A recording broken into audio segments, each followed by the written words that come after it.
بسم اللہ الرحمن الرحیم۔ السلام علیکم۔ ہم زندہ قوم ہیں۔ کورونا نے ہماری اصلیت واضح کر دی ہے۔ ہر پاکستانی یہی کہتا ہے کہ وہ زندہ قوم ہے، جو کہ ہم ہیں۔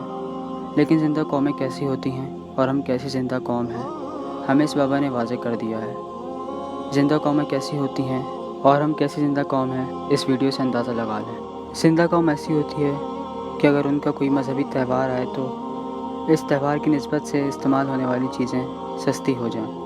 اگر کسی ضرورت مند کو دیکھے تو اس کی ضرورت سے فائدہ نہ اٹھائے، اور اگر کوئی آفت آ جائے تو اسے باعث کاروبار نہ بنائے۔ یہ ہے زندہ قوموں کی مثال، اور ہم پاکستانی بھی زندہ قوم ہیں، تو ہمیں بھی کچھ ایسے ہی کام انجام دینے چاہیے۔ جیسے کہ رمضان آئے تو ہم لوگ کھانے کی اشیاء مناسب قیمت میں بیچیں، عید آئے تو کپڑے سستے کر دیں، اور بقرعید آئے تو قربانی کے جانور پر جائز منافع رکھ کے بیچیں۔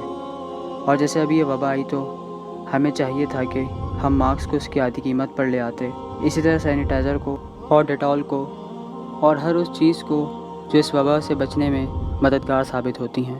لیکن ہم نے بحیثیت زندہ قوم کیا کارنامے سر انجام دیے۔ جب پہلا کیس رپورٹ ہوا تو ماسک لازمی قرار دے دیا گیا۔ یہ بات پتہ چلتے ہی لوگوں نے اپنی زندگی کی خاطر اسے خریدنے کی کوشش کی، لیکن بازاروں سے ماسک ہی غائب ہو گیا، اور جہاں ملے وہاں پر 5 والے 50 کے، اور سینیٹائزر جس کے الفاظ پاکستان کی آدھی آبادی نے پہلی بار سنا، وہ تک منہ مانگے دام بکنے لگے۔ ڈیٹول جو کہ صرف ہسپتال میں ہی استعمال ہوا کرتا تھا، اس کی قیمت تک آسمانوں تک پہنچ گئی۔ جب ڈیٹول کی قلت ہوئی تو لوگوں نے جعلی ڈیٹول بنانے شروع کر دیے۔